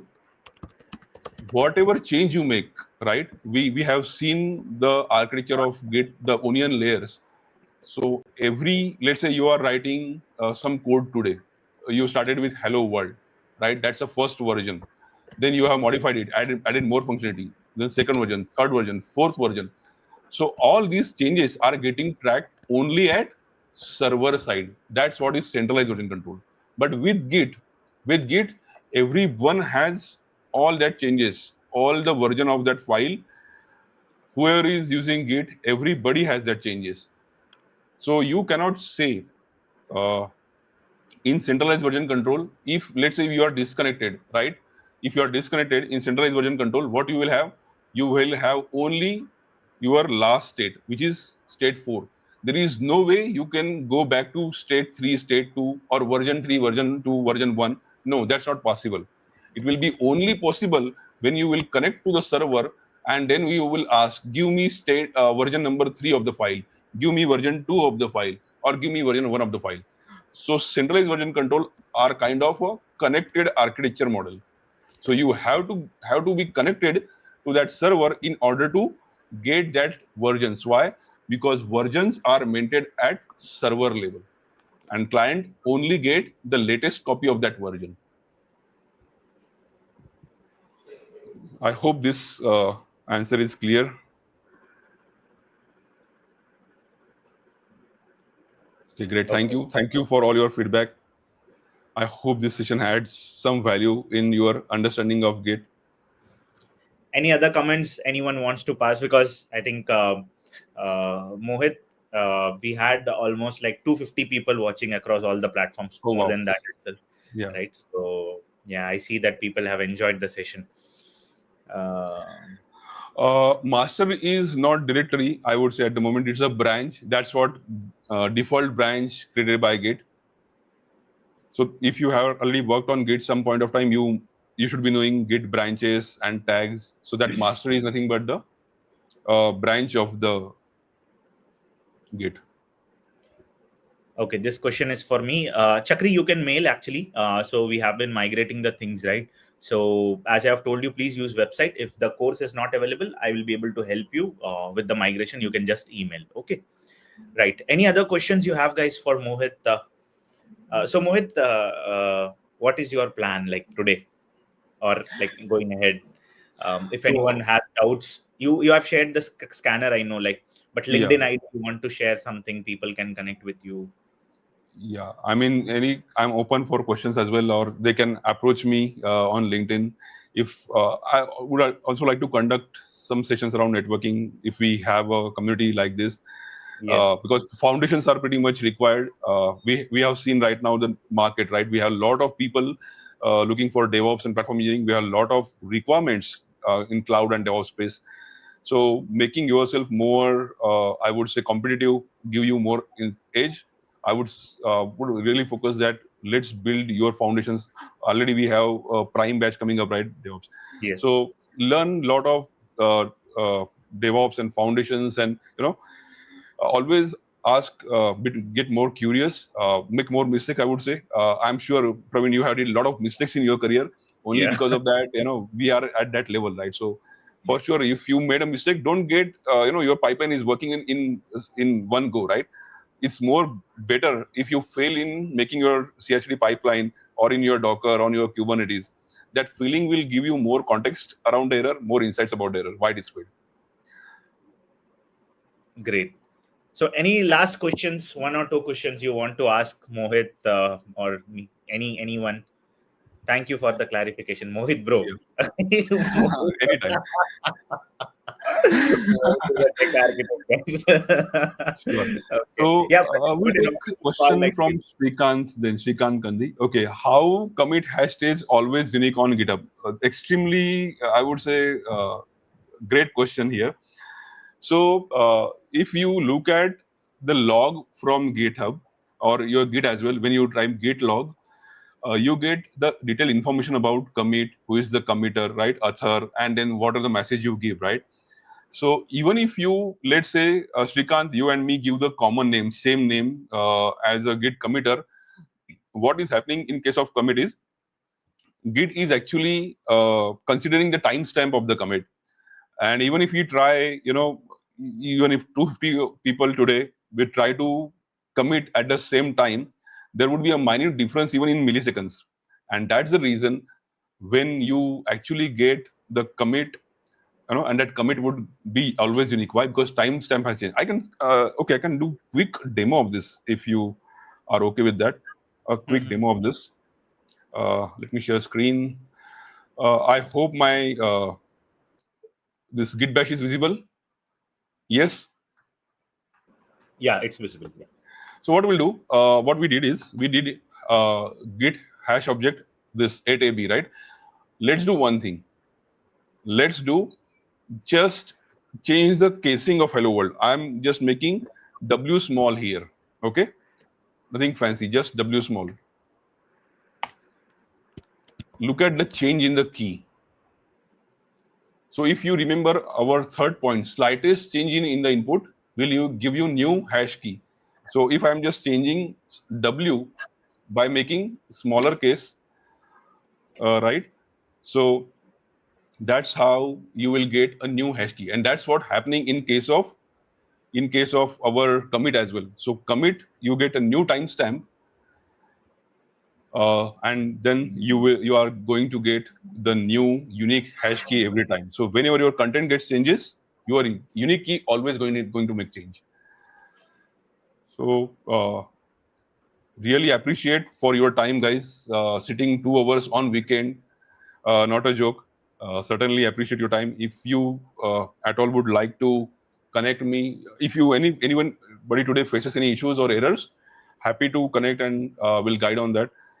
Pravinji, please would certainly consider if there are any future session. I would also like to attend your open tour session. I would really love to attend your interviews and resume building sessions. It really Yes. helps to make right Yes. keywords right, to get at least get shortlisted our resume in ATS system. So do give us opportunities like this to learn from each other, share our knowledge and insights. Sure, sure. I think we will definitely do it. And the way that people have taken this session, I think it's very helpful to know the basics to the crux, like why we are doing that, right? So I think that Yes, even I learned some things from you in the session today. And thanks a lot. And experience really matters, and you proved that. So we will meet again soon, and we will conduct like similar sessions. I think people have loved the way that you have interacted on all those things, and I can see positive. Yeah, I can see the DMs have come into me. So thanks a lot. And people are asking awesome. in the DM like, please do, like people, like new people they want, right, on the Yes, platforms. of I think course. Yeah. it's I mean, it's DevOps community is very vibrant. Lot of the people, and they are doing great content. And certainly, a lot of the content are. I used to refer your interview questions sometimes to get prepared for client interview as well. yes, yes. So, uh, great feedback, guys. Thank you very much. All the best to your DevOps journey. Make Thanks. more mistakes. That's the only mantra I would say. Great. Thanks a lot, Mohit, for your time. I will Thank continue you. for next 20 minutes with all the Sure. people here. Very Yeah. thanks a lot for coming in. Thank you I so much. think Sunday you have taken time, Yeah. so No worries. and All people good. are like loving it. Okay, Yeah. thanks a lot. We'll meet Okay. again. Okay, Everyone. thank you. Yeah. Sure. Yeah, Bye all. See bye, you. bye, bye. Thank you. Yeah. So yes, guys, how was the session, guys? Right, experience matters a lot, and Mohit is like 20 years of experience doing architecting the things on DevOps and SRE platform. I think I have learned many things, and I think the way he has explained from basics, understanding of why that has come into picture, right, it really makes a lot. And I feel that anyone who is like starting out of the college, they should understand why the things are happening, right? And I think you guys have nailed it in learning that, and congratulations for whoever been part of this, because definitely getting the people with this much of experience, getting their time, and requesting, right, for this kind of meetings, it's really tough. But yeah, Mohit has given the opportunity, so thanks a lot again to Mohit. Okay, so let's talk about some things from our end. Those who are watching me across the platforms, on my two YouTube channels, on my Instagram, on my LinkedIn, right? So let's talk about some things which I am going to give you all. I hope you have liked the session. Coming on to the next things, what we are gearing up is from the next week, we are rolling out batch 13. Okay, so this is kind of a DevOps and SRE batch. I will be teaching from the basics to the advanced, and it's kind of a job ready platform. Okay, so if anyone is looking out for a job, right, among you, by the way, how many of you are looking out for job, like actively looking out for job? Like in the next 2 months or 1 month, I am applying for jobs, I need to get a job. How many of you are there, like in the community? If you're watching me, you can let me know. Anyone who is looking out for job, right? Let's say down the line, today is 21 September, by 21 November I need to get one offer letter, or by 22 December I need to get at least one offer letter, or let's say like probably down the line by New Year I should have two offer letters. How many of you are having this idea or a roadmap in your brain? Go ahead, guys. Yes, Angelica, you have. What about others? Active for job, actively looking for job. Okay, enroll for batch 13, sir. Yes, thanks. Omar is one such guy who actively joins all my sessions. Thanks a lot, Omar. Such Chandu is there, Jyoti is there, Saitija is there, so Renu is there. I'm looking for a job. Yeah. So most of you, Shravs is there, and Abhinav Yadav is there. So many of you are looking out for a job, right? So one such thing I would like to tell to you all, I will present to you basically. You can have a look at it, right, and you can decide whether you want to be with me in this journey or not, right?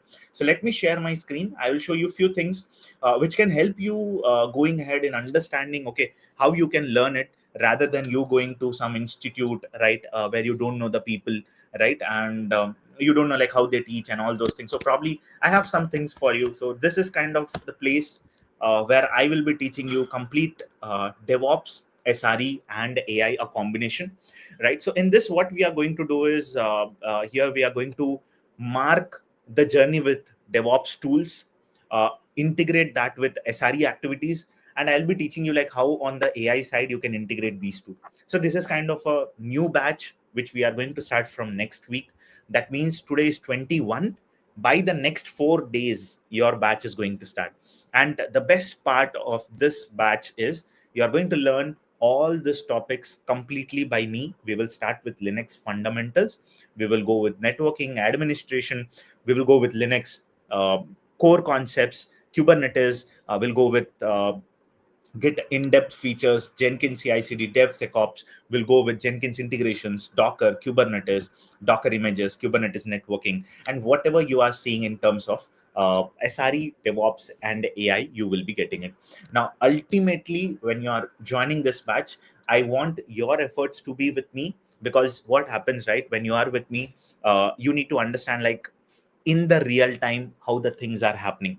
Maybe if I talk about Master Boto 3 creating infra, you need to understand with me that you need to put efforts. How the Python is trying to create infra in AWS, right? From the basics to advanced, you should be with me. And I will be giving you, for every interview you attend, I will be giving you the interview scenarios. Let's say Kubernetes scenarios, Docker file scenarios, Jenkins file scenarios. These all scenarios I will be giving to you guys. And the utmost important thing is the class is starting next week. Just 4 days we have, and every weekend I will be teaching like this to you, morning batch. And we have some projects, we have some assignments, and definitely it's going to help, and everyone will get the certification of completion. Now, if we slowly go down, this is a week-wise syllabus. I'll be sharing you the link. You can just go ahead and check the topics and the data, right? And yeah, Mohit is here. Thanks a lot. It was great indeed. Connect, and share my sincere. No, that's fine, Mohit. No worries. I think everyone, right, has this to set the camera and all those things. So that should be fine. No issues. Okay. So yeah, so I was talking about these things. In this projects, we will start with DevSecOps, then go with pipeline monitoring integration, Docker, Kubernetes, SRE side of Kubernetes, Argo CD, GitOps. So the way I will teach is I'll teach the theory, then I will teach you the project, then I will teach you how to keep that project in the resume, and then finally I will make you interview ready. Okay. So in this program of 2 months, every session is very important and everyone should join live. So when you join live, whatever I am talking, you will be able to understand. If you have any queries, I'll be able to get you sorted with that. So all these projects will be there. And apart from this, you will also have like resume templates, LinkedIn profile optimization, project roles and responsibilities I'll be giving you, portfolio creation, and some companies interview questions which I have cracked basically. And definitely I'm going to share you all these things. And ultimately these all tools you will learn in 2 months, 2+ months it will take. So these all things are there. Now, whenever you are looking at these things, I would also request you to look at the placement stories of our batch students. Some of them from the last 2 months got placed into Adobe, or some contract to hire positions, or let's say completed some of the CKA admin tasks, right? Or let's say like they are placed into some good companies, understanding things, right? So you need to understand like everything comes with the efforts that you put in. Okay. And this is at 70% off. You can book your seat. When you're booking your seat, please make sure there are two things here. When you're putting your bill, when you're enrolling, you can add this one-to-one mentorship. If anyone is looking out for a job, if you need a personal connect with me, you can add this. If you need a previous batch recordings, you can add this. But if you don't want anything, you can skip this and you can just enroll in the batch 13. There is a demo session also. Those who are interested to watch the complete Linux demo session, the demo session is also attached here. So I'll be sharing this link to you all. Okay. And I will be requesting everyone. Yes, recordings are available, brother. Definitely recordings are available. So I would request everyone, those who are interested, right, definitely a login, and I will take your queries now. And we have like seats getting filled, right? And we will be closing the enrollment soon. So if you are interested, you can take it. Now I am looking, నేనేమంటున్నా అంటే ఎవరైతే job search చేస్తున్నారో, like అరే next 2 months లో job కావాలి, next 3 months లో job కావాలి, at least job pattern లో కూర్చోవాలి ఇంటర్వ్యూస్ లో, like I need to sit in the interview, right? If you are kind of that person, definitely enroll for this batch, right? And definitely I would help you. So Chandu is telling, I attended 12 interviews but failed in all interviews because I don't have real-time experience clearing theoretical questions, but coming to real-time scenarios I am failing. So I think I will definitely help you in understanding those things. I'm Auckland. Okay, so let me tell you these things. For the people outside India, the batch timings are morning batch. Okay, so in this morning batch, if you are not able to join, okay, so you will be able to see that the batch timings is morning batch. If you are not able to join, you will have recordings and the documents on the same day. Okay, so as the classes are starting next week and we have few seats left, classes starting next week, brother. Okay, next week the classes are starting. So that is very important. So I'll show you some more things. So people are asking like when is the class starts and all those things. So let me share again to you all the bash 13 link.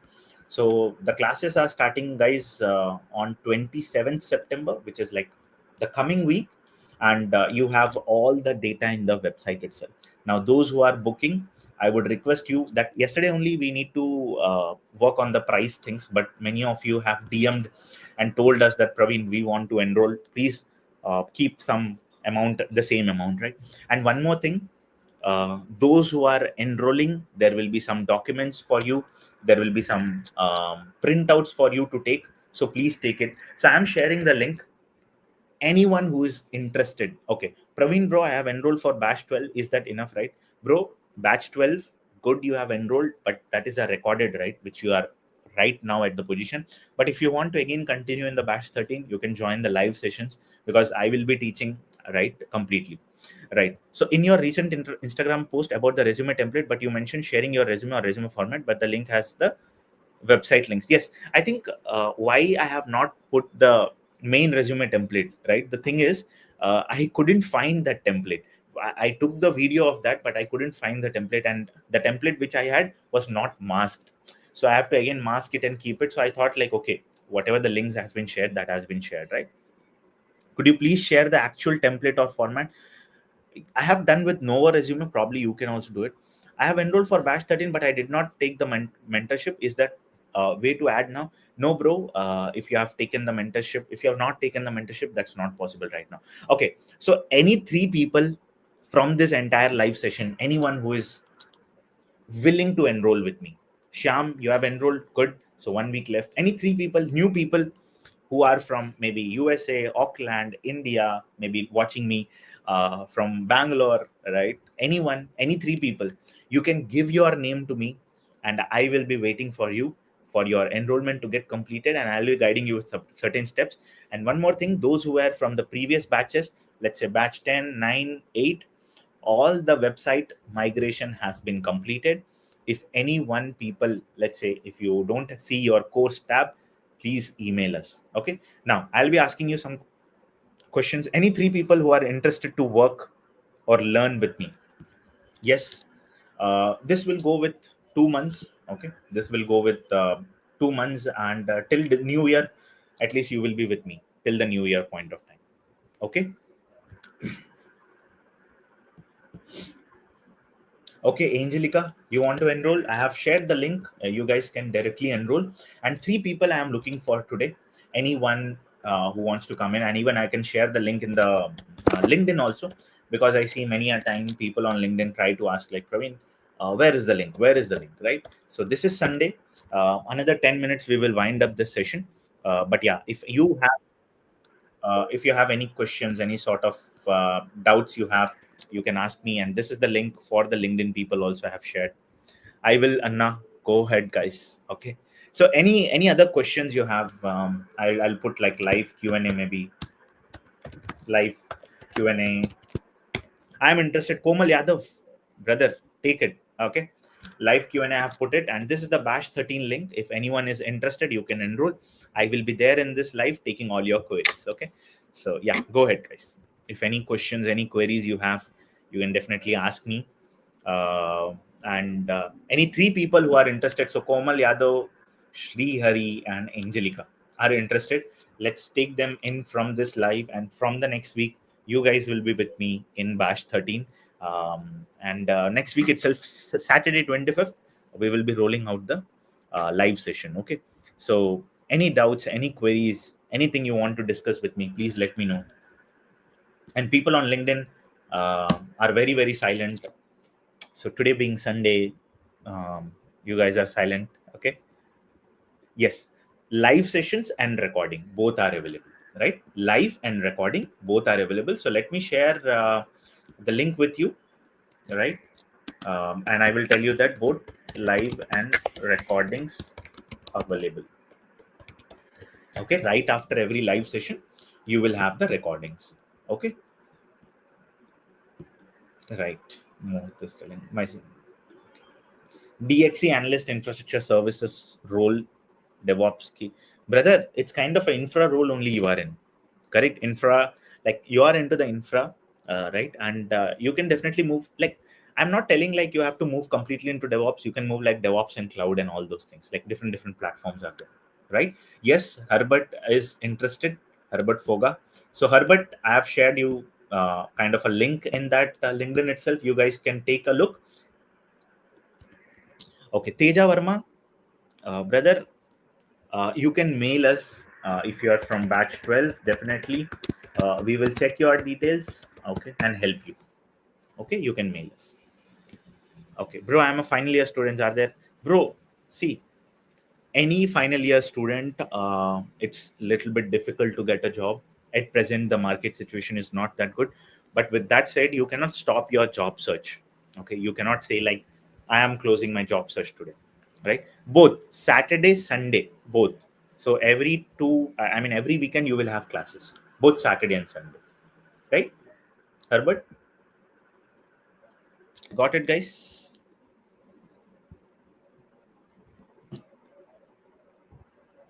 Okay, any questions, any other questions you have? So I'm looking for 3 people: Nitish, Srihari, maybe one other person, Herbert.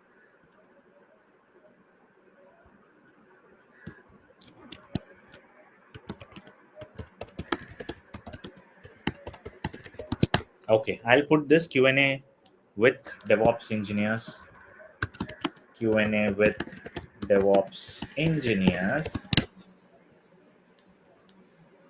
Okay, go ahead, guys. Any questions? People on the LinkedIn, if you are having any type of questions you want to discuss, you can let me know. See, final year student, definitely it's going to help, but basics you should be able to understand. Okay, what is a Linux system? Like Git, Mohit has covered some things. If you have understood that, my class will be little bit on a job ready side. Okay, so how you can prepare for the interviews, how you can give a good interview, right? So those things are there on my end. Yeah, so I will help you with interview preparation and interview guidance. Yes, those things are also attached in the website. Yes, brother Komal. Yes, BCA degree enough? I want to grow my career in IT.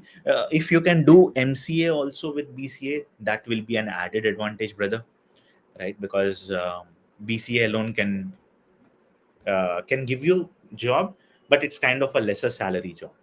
Okay, right. So Lakshmi Narasimha, yes, brother.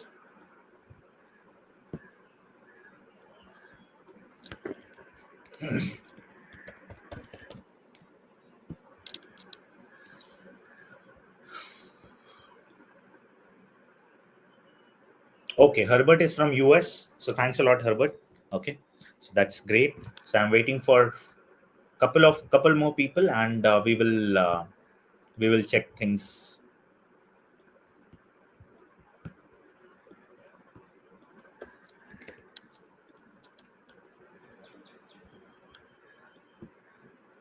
Okay, any other questions you have?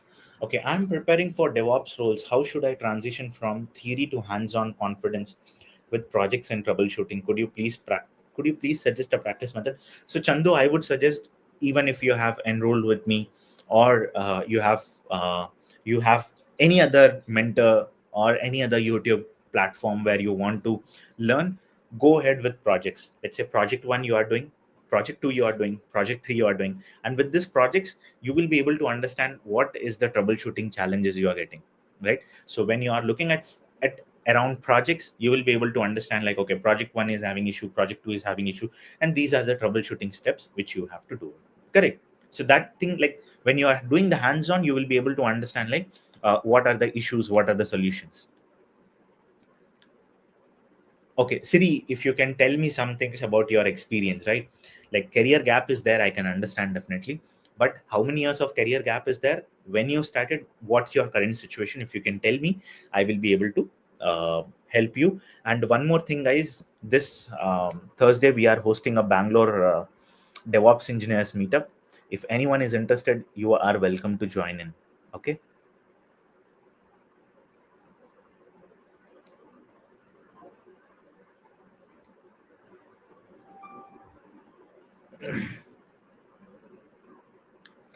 Yes, Nitish, definitely. It will be in the same pattern, right? And I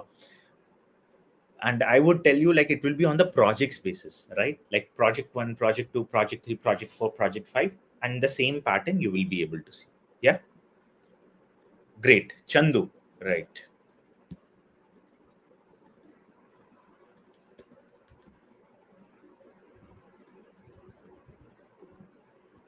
I enroll for batch 13. How to download the documents? Good. You log in into the website, the link I have shared. And once you log in into the website with your registered mobile number, you will be able to see a course tab and a workshop tab. In the course tab, you will see your module. Once you click on your module, you will see the documents on the left hand side and you will be able to download it. Okay, Angelica. By the way, you have a very good name. Okay, Angelica. Right. Hi, brother. Will the classes be hands-on like how the project? Yes, brother. Yes, Lakshmi Narsimha, brother. It will be on the hands-on side. Okay.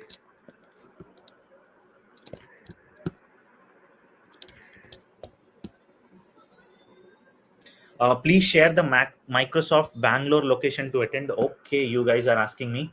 So let me share you the Bangalore Microsoft location also for the meetup so that you guys are able to join there. I'll share my screen. Yeah, it's already added, Herbert. It's already added in the website only. You can take that only. Okay. So all of you see here, the Bangalore DevOps meetup is going to happen at Microsoft Luxor Towers, Bangalore. So I will just tell you, this will be your location, Microsoft Luxor Tower, North Tower, Bangalore. Those who are coming for the DevOps meetup on 25th. So today is 21st. So 21st is the date and 25th is the DevOps meetup happening. Those who are interested, you can definitely pitch in, definitely come in. And it's kind of a R&D center for Microsoft. Okay. Those who have registered, if you have not registered, you can go to my YouTube channel. Okay. By Monday, I need to send them the candidates list. So this will be your link here. Okay. On the very first, what do you say? On the very first video, you will be able to find your link here. Okay. So anyone is interested, you can enroll here, come down and enroll here. Okay. Right. Okay. Any other questions you have for me? Okay. Q&A, we will do it. Yeah, I have shared the Microsoft Bangalore location. You can check that. Okay. DevOps role. I can't see your website. Brother, who is this? Let me check.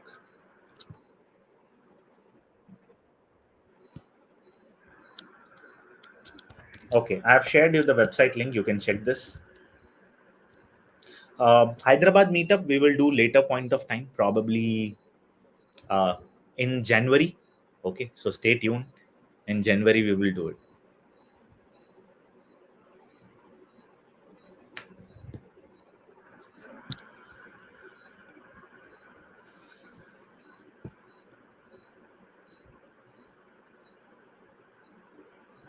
Okay. Any more questions you have for me? Any idea, any thoughts, any background uh, y- you're you're thinking about? Paid, brother. This one is paid, which I'm talking about. which I will be running from this Saturday. Okay, this Saturday I will be taking the sessions for you.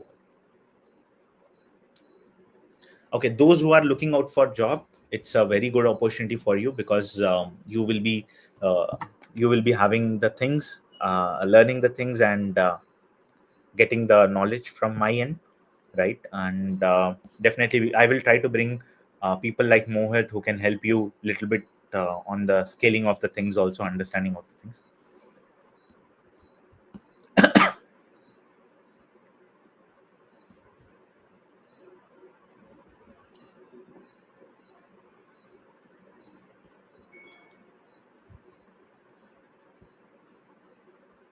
No, it will be English. It will be in English, brother. Okay.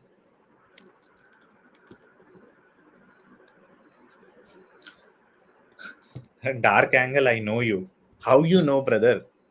How you know that? What's his name? Tell me. Okay, Abhi is telling that he knows the dark angle person. Okay. Yes. So our friend is asking, will there be any notes PPT for? Yes, brother. Notes and PPT I will give you in the class, right? No, that's not possible, Vijay.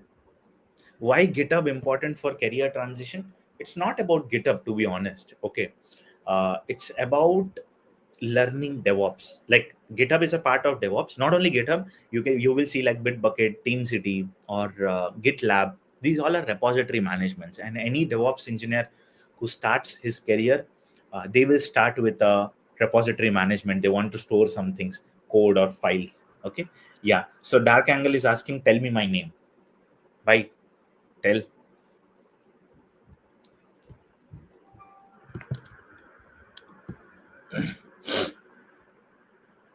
You are living in Chhattisgarh? Okay. This guy is telling that you are living in Chhattisgarh. I don't know how he is trapping you.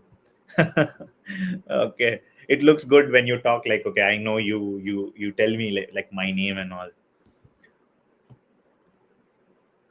Okay, I have been working for 3.5 years in BPO. I'm not working right now. Oh, okay, Siri, correct. So Siri is telling I have been working for 3.5 years. I am from BPO. I'm not working. I'm not getting any present calls Linux. Now I want to move to DevOps. See, you are working in BPO, right? You worked in BPO for 3.5 years, right? And you're currently not working.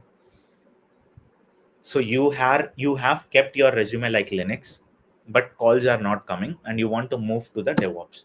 See, the first thing is, in the Linux only you can get a call.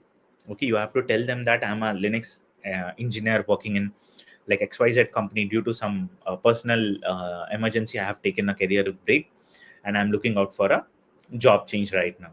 And like, if your resume is good, definitely it will get selected. If you want to move into DevOps, then I can help you, right? So both the things are there for us, right? If you want something from my end, I can definitely help you in that space. No issues in that. What are Git runners? Very good question. So let me tell you. Okay, what happens? I'll tell you a little bit of Git runner plans. Okay, just 1 second.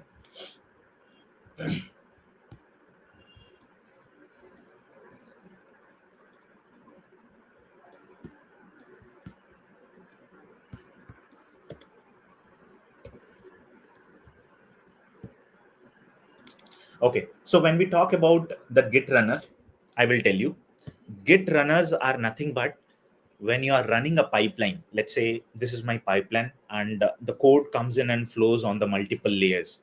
So what happens? The Git, which is actually running this pipeline, will have some servers, parent child servers. This is a parent, and there should be some child servers supporting this pipeline to run. So as a Jenkins node, we call in Git the Git runners. Okay, you got it right. Git runners are nothing but like a servers which are supporting child servers for the parent Git. Okay, where our pipelines will run and all those things will happen. So that's it.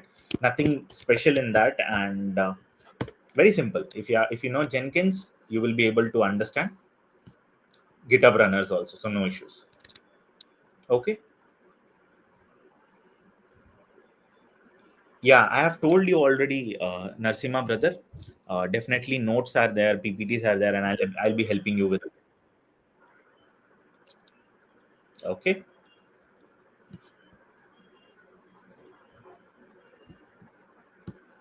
Okay. Thank you so much, Siri. That's I think you have understood, right?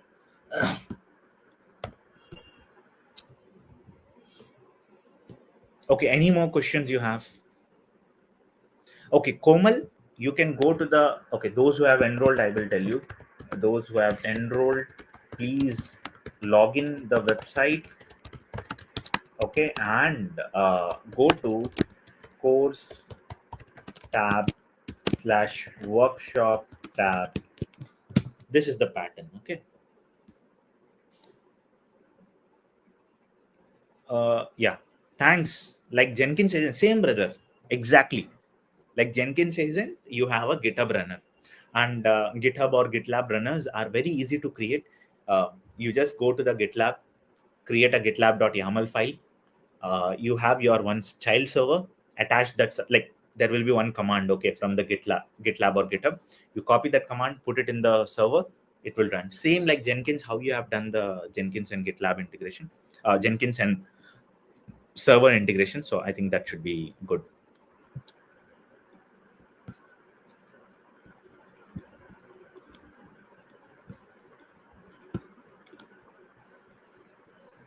Okay, can we do certifications on DevOps? For example, I have professional cloud engineer certification. Yeah, you can do, Bhagyashri. Some certifications are good, like Linux is one, and the other certification we have is Kubernetes. You can go, and cloud. I think these three certifications are primarily going good as of now. So definitely you can go with that. Okay, my recent interview question: how many pipelines are used in your last project? Very good. So whenever you are given this question, you have to tell them based on 4 environments. Okay, one is dev, one is QA, one is stage, one is prod. Any project will have these 4 pipelines in your project. So you have to explain what are the tools and the what is the integrations that you have done in this project. Okay, you got it right.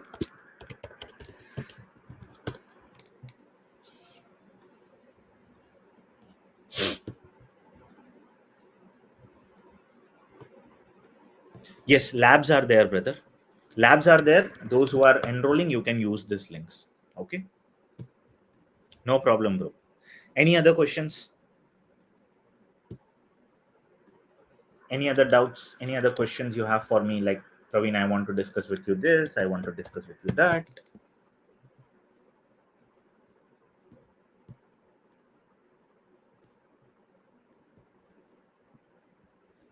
Okay, recently SRE role is posted in PhonePe, but as a fresher, how can we prepare our resume for it? I mean, I'm a Munstack developer. Okay, so basically, see, any kind of deployment will be happening via DevOps pipeline itself, right? So my suggestion to you will be, if you are able to convert your MERN stack via the CI/CD deployment, that will be one project. If you are able to convert your MERN stack into Kubernetes deployment, that will be the other part. Okay, so you can do it. Okay, anyone who is willing to enroll, please let me know in the chat. Anyone? Sneha, did I answer your question? Yes. Okay, great. So thanks a lot for joining, everyone. Okay, happy Sunday. I think most of your questions I have taken. If you have friends, you can call them to the Microsoft DevOps Bangalore meetup. If anyone is interested to enroll, you can enroll before 1 p.m. today. Okay, so there is a time slot. You can enroll before 1 p.m. and get your things added to your course page. Okay, so definitely we will be helping you. See you all in the next session. Okay, when is our one-to-one call? So one-to-one call, once the class starts, I will tell you. Okay, those who have opted for one-to-one call, I will tell you how you can opt for the slots. Don't worry with that. Okay, those are environments have pipelines in it. Okay, Chandu, each environment will have multiple pipelines for a project. Okay, right. So those who are interested to still enroll, you can enroll here. And see you all. Thank you for joining. I think it was a very good session. I hope you all enjoyed today's session. Yeah, so good. Awesome session. I'll take a small snap so that I can post it on Instagram. Okay. Anyways, I got it. Thanks a lot. You can drop off. Right. If anyone is interested, you can just join here. Okay. Thank you. Bye. Take care. I'll see you in the next session. Happy Sunday and bye.